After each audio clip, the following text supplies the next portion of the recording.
Buenos días o buenas tardes, jóvenes. Vamos a continuar con nuestro primer módulo del curso de Mecánica de Fluidos 2. Y como anticipábamos en la clase anterior, vamos a iniciar nuestra deducción de los principios o de las ecuaciones de principios fundamentales en forma diferencial para un flujo unidimensional y estacionario. En el enfoque euleriano, el enfoque de volumen de control, balance de masa se establece en forma verbal de la manera en que se indica en la diapositiva. La razón de cambio de la masa dentro de la región de estudio es igual a la razón de flujo de masa entrando hacia la región menos el flujo de masa saliendo del volumen de control. Es decir, el cambio de la masa dentro de la región dependerá de la diferencia entre la razón de masa que entra y la razón de masa que sale. Así que en forma matemática definimos la ecuación de balance de masa en el enfoque euleriano de la manera mostrada al final de la diapositiva, donde esta integral representa la masa acumulada dentro de la región seleccionada y estos representan cantidades netas de flujo entrando y saliendo de la región seleccionada. Para el caso de un proceso estacionario, y los procesos estacionarios deben haber sido definidos en sus cursos de termodinámica 1 o de mecánica de fluidos 1 o en ambos. Y los procesos estacionarios son aquellos donde las variaciones dentro de la región seleccionada son cero con respecto al tiempo. Es decir, la masa acumulada dentro de la región tiene que ser la misma en todos los instantes en un proceso estacionario. Y eso implica que si este término es cero, la relación entre el flujo de masa que entra y el flujo de masa que sale debe ser la igualdad. Es decir, si esto es cero o esto es cero, este debe ser igual a este. En sus cursos de termodinámica o de mecánica de fluidos, debe haber definido flujo de masa como el producto de la densidad por una velocidad promedio por el área. Que si tomamos este volumen de control en condiciones estacionarias, vamos a definir este como un punto 1, esto como un punto 2 y esto como un punto 3. En condiciones estacionarias, el flujo de masa en 1 debe ser igual al flujo de masa en 2, igual al flujo de masa en 3, igual a cualquier otro flujo de masa en cualquier otro punto intermedio.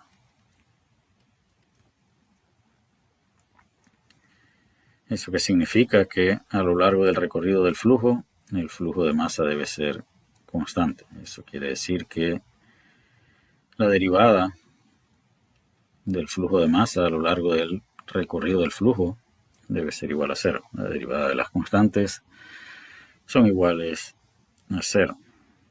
Si sustituimos la definición de flujo de masa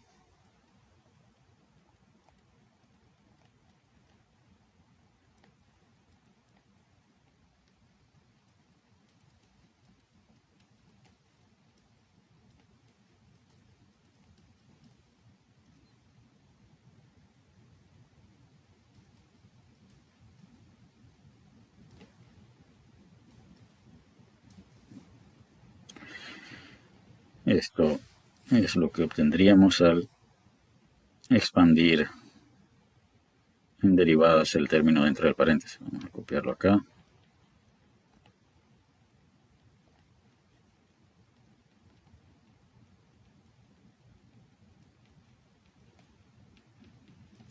Si tomamos esto y lo dividimos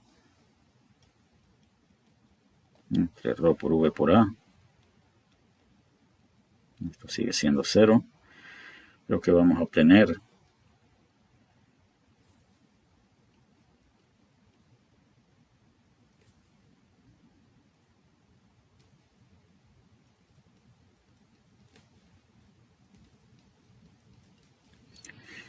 obtendríamos esta expresión, y esta va a ser nuestra ecuación de balance de masa en forma diferencial a lo largo de el recorrido del flujo. Esa será nuestra ecuación general de balance de masa. Es la que tenemos aquí. Acá nos preguntan en qué otro principio fundamental podemos observar algún efecto de la velocidad. Esto en realidad no es un solo principio. En dos principios adicionales encontraremos términos que dependen de la velocidad. Y esos principios son balance de cantidad de movimiento lineal y balance de energía. Veamos algunos casos especiales. Esta ecuación es de carácter general. No involucra otra suposición que no sean las dos que están indicadas aquí. El proceso debe ser estacionario y el flujo debe ser unidimensional. Así que veamos algunos casos especiales. Veamos área constante. Si el área fuese constante, el diferencial de área sería 0 y nuestra ecuación de balance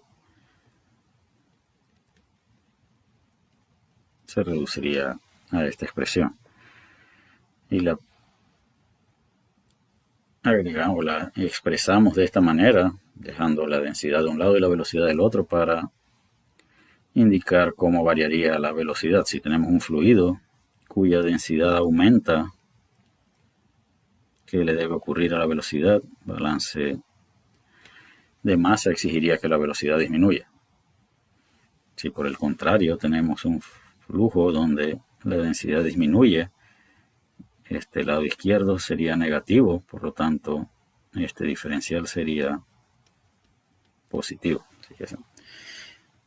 Para un flujo en área constante, en un ducto de área constante, si la densidad aumenta, la velocidad debe disminuir, y si la densidad disminuye, la velocidad debe aumentar. En su curso de fluidos 1, usted debe haber trabajado con sustancias, con fluidos en fase de líquido.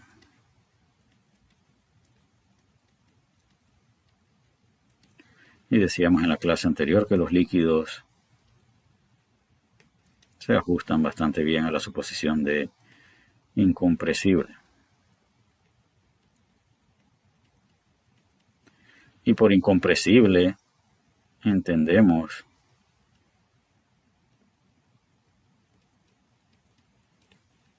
que la densidad es constante. Por lo tanto, para el caso de un fluido incompresible, donde la densidad es constante, y en ese caso balance de masa se reduce a esta expresión. Y nuevamente podemos evaluar el comportamiento en el caso que tenemos en esta figura. ¿Qué le ocurre al área según la figura? A lo largo del recorrido del flujo, el área disminuye. Si el área disminuye, eso quiere decir que el diferencial de área es negativo. Si el diferencial de área es negativo, este resultado es un número negativo. Y para que el lado derecho de esta ecuación sea negativo, el diferencial de velocidad debe ser positivo.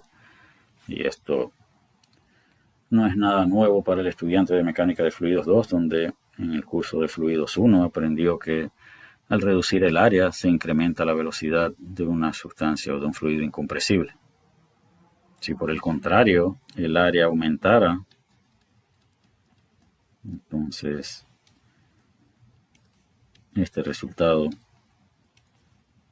sería positivo, y para que eso sea cierto en el lado derecho, la velocidad debe disminuir. Y este análisis que realizamos hace unos minutos con respecto a las variaciones de densidad en un ducto de área constante y que hacemos ahora con respecto al área es el tipo de análisis cualitativo que vamos a utilizar para definir el comportamiento del flujo compresible a lo largo de los módulos que vamos a estudiar en el curso de Mecánica de Fluidos 2. Las ecuaciones fundamentales que vamos a deducir en forma diferencial nos van a servir para realizar ese tipo de análisis cualitativo. Aquí está el caso del fluido incompresible a que se reduce nuestra ecuación de balance de masa. Vamos a avanzar hacia otro principio fundamental que es el de balance de cantidad de movimiento. Y en forma verbal, en el enfoque euleriano, diríamos que la tasa de cambio de la cantidad de movimiento dentro de la región seleccionada es igual a la razón de transferencia de cantidad de movimiento por efectos de flujo menos la razón de cantidad de movimiento transferido por efectos de flujo más la fuerza neta que actúa sobre el volumen de control, que debemos recordar de la ecuación de conservación de cantidad de movimiento. Debemos recordar que es una ecuación vectorial. La ecuación de balance de masa es una ecuación escalar, por lo tanto, si agregamos masa a una región, eso solo puede tener un efecto sobre la masa de la región. Si agregamos masa, la masa dentro de la región debe aumentar. Si quitamos masa, la masa debe disminuir. Ahora, el caso de cantidad de movimiento para el análisis que vamos a hacer o de la manera que vamos a plantear las ecuaciones se va a comportar más o menos de la misma manera, pero eso no es un comportamiento general. En el caso de balance de cantidad de movimiento, tenemos que definir, por ejemplo, un eje de coordenadas. Así que si definimos el eje X en esa dirección,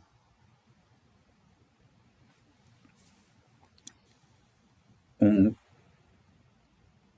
diferencial de cantidad de movimiento positivo quiere decir que en esa dirección la cantidad de movimiento está aumentando. Sin embargo,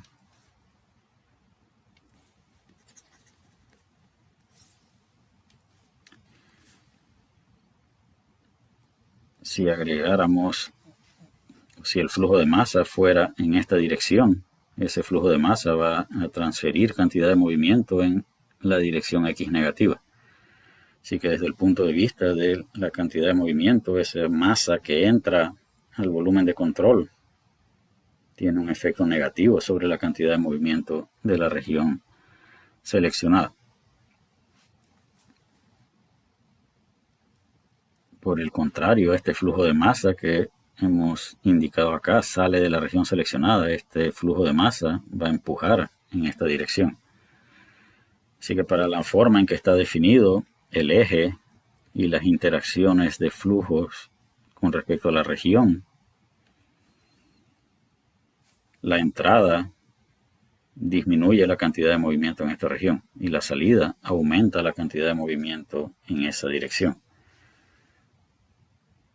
Obviamente, si hacemos, o si nos enfocamos en esta figura y definimos el eje X en esta dirección, el flujo de masa que entra va a transferir cantidad de movimiento en la dirección X positiva y el flujo de masa que sale va a transferir cantidad de movimiento en la dirección X negativa. Así que en este caso la entrada tiene un efecto positivo y la salida tiene un efecto negativo similar al que tienen los flujos de masa en las ecuaciones escalares.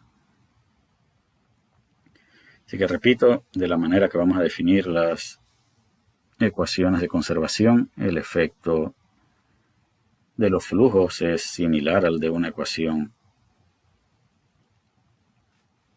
de carácter escalar, pero no representa el comportamiento general del balance de cantidad de movimiento. Así que bajo la suposición de o bajo el enfoque de volumen de control, esta sería la forma en la que expresaríamos la ecuación de balance de cantidad de movimiento. La razón de cambio de la cantidad de movimiento dentro de la región seleccionada es igual a la cantidad de movimiento transferida por efectos de flujo, donde acá el flujo de masa de entrada es positivo y el que indica la dirección en la que actúa ese flujo es la dirección en la que observamos el vector velocidad en esa frontera, menos la cantidad de movimiento relacionada con los flujos de masa que salen del volumen de control multiplicados por la dirección de la velocidad. Y si regresamos al caso donde el eje X estaba definido en esta dirección y el flujo de masa salía en esta dirección, el flujo de masa es de salida, así que diríamos menos flujo de masa, pero la velocidad va en la dirección X negativa, así que acá usaríamos menos V, y acá el efecto es positivo con respecto al eje seleccionado. Además de las contribuciones del flujo, debemos considerar la sumatoria de fuerzas que actúan sobre la región seleccionada. Y veamos acá que nos preguntan cuál es la razón de cambio con respecto al tiempo de la cantidad de movimiento dentro del volumen de control si este está y se mantiene en reposo. Si nuestra región seleccionada está en reposo, esto es cero. Y eso es el caso estacionario. Es decir, nuestra región está en reposo y no va a iniciar un movimiento, así que va a mantener con respecto al tiempo su condición de reposo, por lo tanto es un proceso estacionario. Así que nuevamente nos vamos a enfocar en el caso unidimensional y estacionario. Para un volumen de control donde el eje está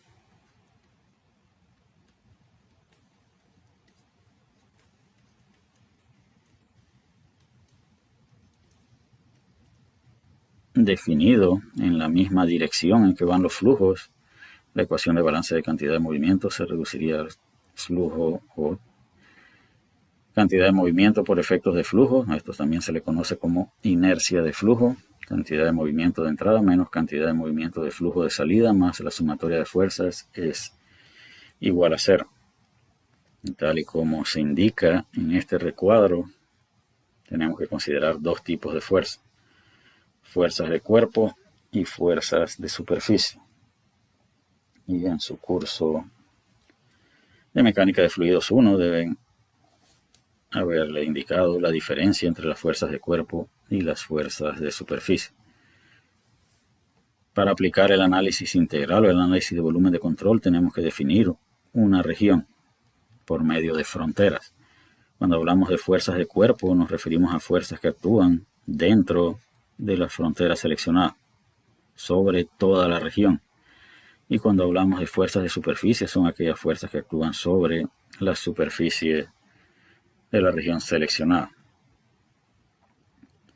Sustituyendo el flujo de masa por su definición, podemos expresar la ecuación de balance de cantidad de movimiento de esta manera. Y la sumatoria de fuerzas nuevamente se divide en fuerzas de cuerpo y fuerzas de superficie. La única fuerza de cuerpo que vamos a considerar es el peso. No vamos a considerar flujos que están sometidos a campos magnéticos ni campos eléctricos. Así que la única fuerza de cuerpo que vamos a considerar es el peso, y el peso actúa en una dirección específica. ¿Eso qué significa? Que si esta es la dirección Z y el peso actúa en esta dirección, pero nuestro flujo va en esta dirección, no habrá efectos del peso en la ecuación de balance de cantidad de movimiento a lo largo de la línea de flujo. Fuerzas de superficie que vamos a considerar: fuerzas de presión, otra vez cada una de estas paredes va a haber fuerzas de presión que debemos considerar. Puede que en el contacto entre el fluido y la superficie hay efectos de fricción que vayamos a considerar. Así que la fricción es otra de las fuerzas que vamos a considerar. Y ahora lo que vamos a hacer es reducir nuestra región de estudio a una longitud infinitesimalmente pequeña. Esta es la longitud de nuestra región de estudio que vamos a reducir a una longitud de x. Así que vamos a definir acá una coordenada x y acá una coordenada x más de x. En la posición x vamos a tener presión, temperatura, densidad, velocidad, área y cualquier otra propiedad. Esas mismas propiedades van a estar a la salida, pero van a depender de otra posición x, una posición x más de x. Sin embargo, hay una manera de relacionar estas propiedades con estas que están acá. Y la herramienta matemática que nos permite relacionar las propiedades en la posición x más de x como una función de las propiedades en x es la serie de Taylor. Así que vamos a expandir en serie de Taylor cada una de estas propiedades o conjunto de propiedades o productos o divisiones de propiedades para definir las propiedades en la posición x más de x en función de las propiedades en x. Por ejemplo, la cantidad de movimiento de flujo a la entrada es igual al flujo de masa por la velocidad en la posición x. Y acá tenemos flujo de masa por velocidad en la posición x más de x.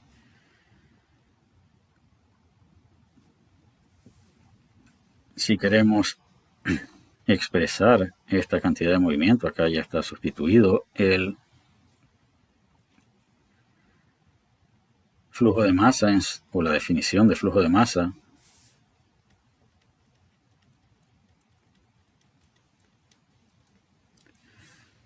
así que si queremos expresar esto en función de esas mismas propiedades, pero en la posición x tenemos que expandir esto en una serie infinita. Esto es ρ por v cuadrado por el área. Y a las propiedades o características en x las vamos a dejar sin el x en el paréntesis, pues para ahorrarnos algo de espacio lo dejaremos afuera. Sin embargo, esto está claro que se refiere a estas características. Más la derivada con respecto a x de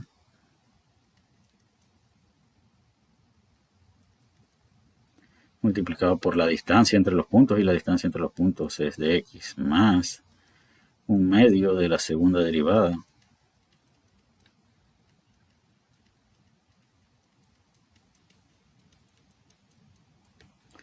más un sexto de la tercera derivada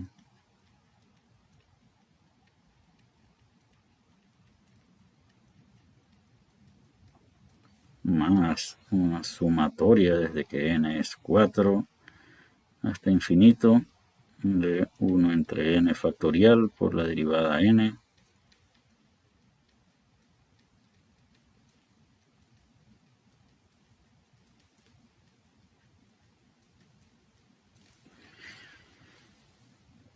Bien, esta sería la expansión en serie de Taylor de esta cantidad de movimiento de flujo con respecto a la cantidad de movimiento de flujo en la posición X. Estos términos representan la distancia entre los puntos. Pero ¿qué hemos hecho? Hemos reducido esa distancia a un valor diferencial. Es decir, delta X es pequeño. Si tomamos un número pequeño y lo elevamos al cuadrado, vamos a obtener un número aún más pequeño. Si tomamos un número pequeño, menor a 1, y lo elevamos al cubo, vamos a obtener un número aún más pequeño. Así que la suposición es que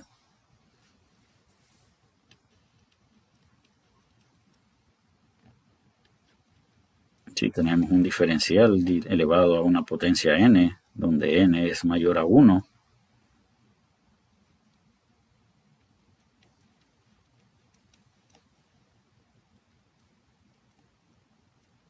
lo podemos despreciar. ¿Eso qué significa? Que este término lo podemos despreciar, este término lo podemos despreciar y este término lo podemos despreciar. Luego de haber supuesto lo anterior o lo indicado, que nos quedaría simplemente, nos quedaría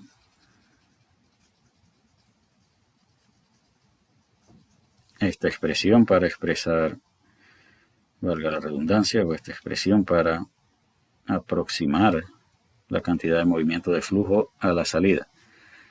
Así que si recordamos nuestra ecuación de balance de cantidad de movimiento,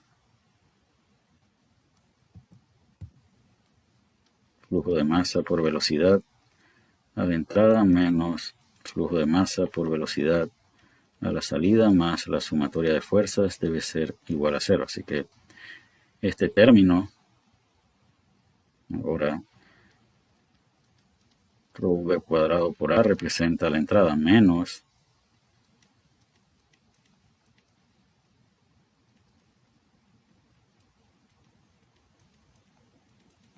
el flujo de masa a la salida más la sumatoria de fuerzas. Esto debe ser igual a 0. Y acá estos términos se van a cancelar.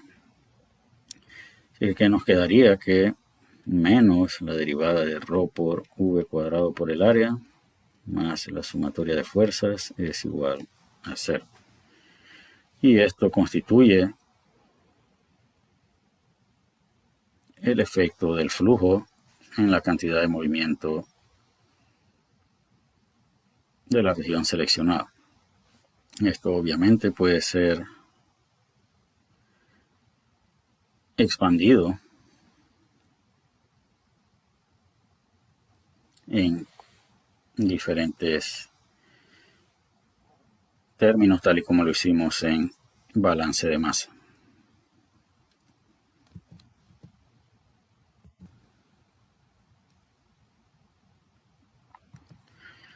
Veamos ahora, la sumatoria de fuerzas. ¿Y qué fuerzas vamos a considerar? Vamos a considerar fuerzas de presión. Acá la presión es P y el área es A. Acá, expandiendo en serie de Taylor, podemos decir que la fuerza de presión es P por A más dP por dA. Digo, dPA. Ahora, para este volumen de control, acá tenemos una superficie y sobre esa superficie también debe actuar una fuerza de presión normal a esa superficie. Las fuerzas de presión siempre actúan normal a la superficie de acuerdo a lo indicado en su curso de mecánica de fluidos 1. O sea, la fuerza que actúa sobre esta superficie es igual a una presión promedio multiplicado por un área lateral. Sin embargo, nosotros estamos evaluando el balance de cantidad de movimiento en la dirección del flujo. Por lo tanto, queremos la componente X de esta fuerza de presión. Y como hacía en su curso de mecánica de fluidos 1 para resolver fuerzas sobre superficies curvas. Esto no necesariamente es una superficie curva, pero vamos a usar un concepto que se utilizaba en fuerzas de superficie curva. Cuando usted quería la componente X, por ejemplo, usted calculaba la presión promedio y la multiplicaba por un área proyectada. Así que en este caso, esto es presión promedio por el área proyectada en la dirección X. y vamos a ver cuál es el área proyectada en la dirección X.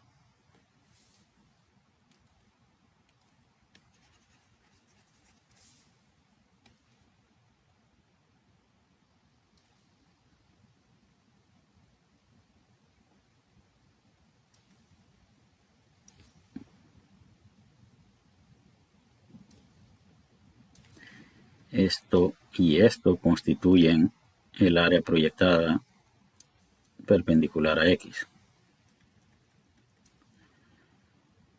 Y esto más esto, que representa la diferencia entre esta área y esta área de acá. Este área es A y esta área es A más DA. Por lo tanto, el área proyectada es DA. Así que las fuerzas de presión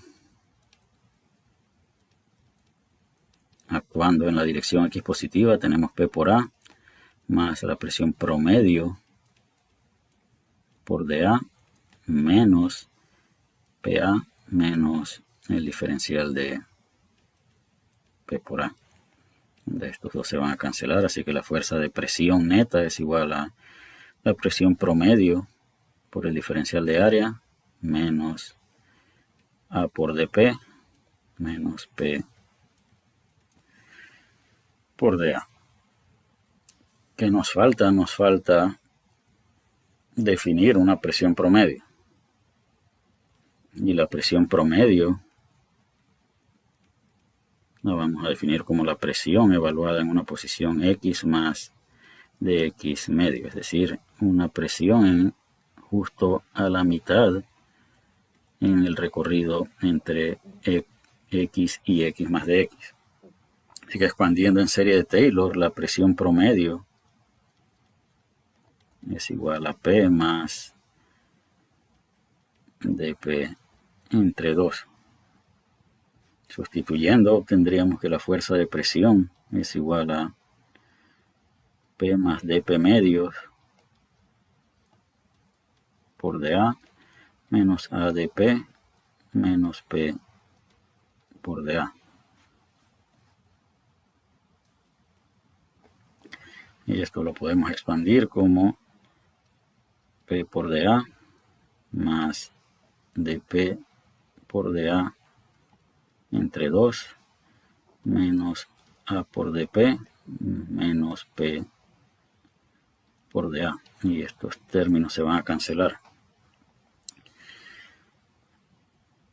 Decíamos en la diapositiva anterior que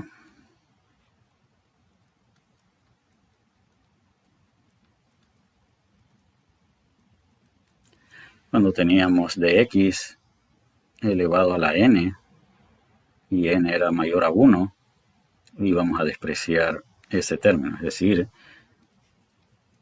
dx por dx iba a ser despreciado. En forma general, vamos a despreciar cualquier producto de dos cantidades diferenciales. O para ser consistentes con esa suposición, debemos despreciar cualquier producto de dos cantidades diferenciales. Y acá tenemos una cantidad diferencial multiplicada por otra cantidad diferencial. Por lo tanto, siendo consistentes, debemos despreciar ese término. Y al final, ¿qué obtenemos para la fuerza de presión?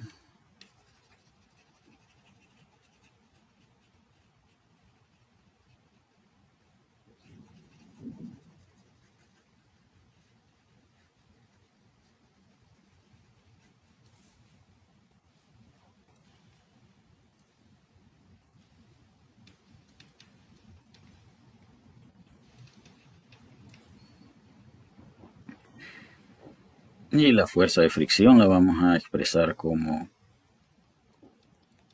un delta de fuerza de fricción en X. Así que recapitulando, si queremos expresar nuestra ecuación de balance de cantidad de movimiento en forma diferencial, debemos traer de nuevo O.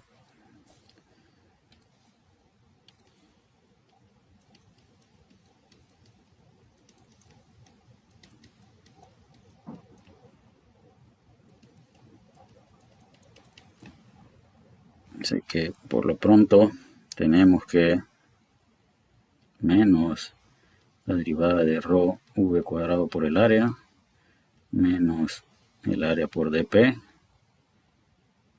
es igual a 0. Esto no es cierto por dos motivos. Uno, nos falta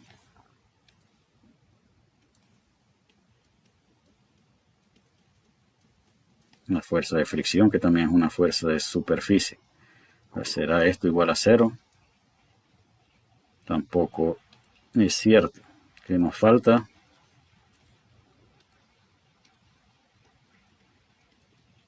una fuerza de cuerpo. Así que todavía debemos definir la contribución del peso para poder obtener una ecuación general de balance de cantidad de movimiento. Y así en esa dirección nos vamos a mover. Así que acá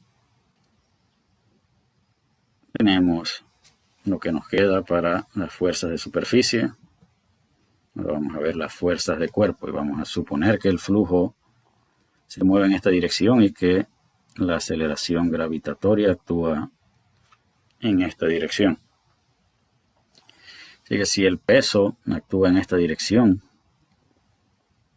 y queremos su contribución en el eje X, necesitamos una masa, la gravedad, esto es el peso, y esto hay que multiplicarlo por el coseno del ángulo alfa. Ahora, ¿cómo evaluamos la masa de este volumen de control? Necesitamos una densidad y necesitamos un volumen.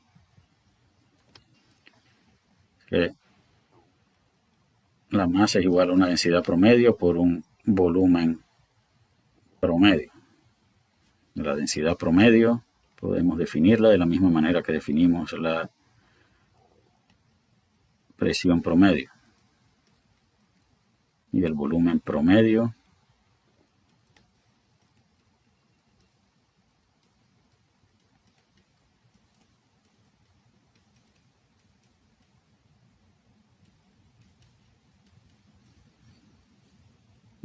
y como pregunta en el foro vamos a, o para que sea contestada en el foro, ¿por qué este término se puede reducir a simplemente A por dx?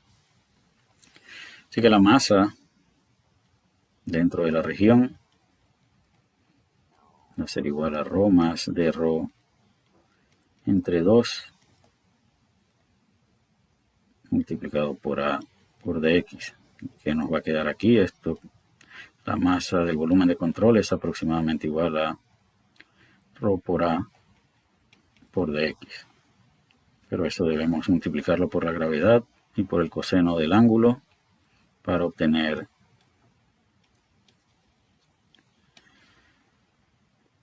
la fuerza de cuerpo. Y dx multiplicado por el coseno del ángulo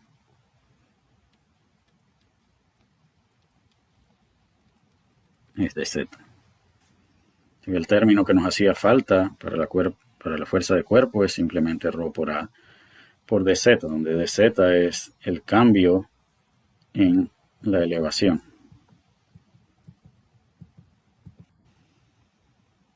¿Por qué negativo? Si el peso actúa en esta dirección, su componente x irá en la dirección x negativa, si este es nuestro eje x.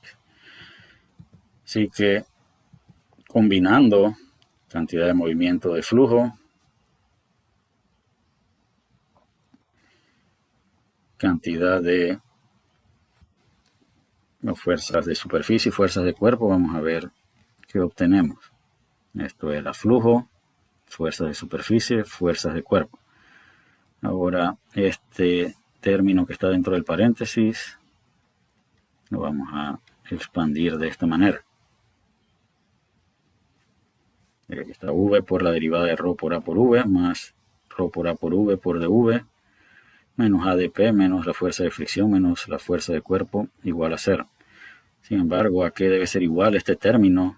Según balance de masa. Rho por V por A es flujo de masa, así que esto es igual a 0. Por lo tanto, solo nos quedan estos términos. Y de esta manera, multiplicando por -1, podemos expresar nuestra ecuación de balance de cantidad de movimiento en forma diferencial. Si dividimos toda la ecuación entre Rho por A, podemos expresarlo también de esta manera.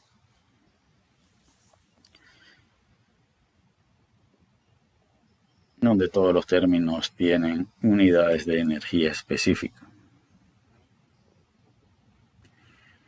Y con esto vamos a concluir esta clase y continuaremos con los casos especiales de la ecuación de balance de cantidad de movimiento y con la ecuación de balance de energía en una clase posterior. Hasta la próxima.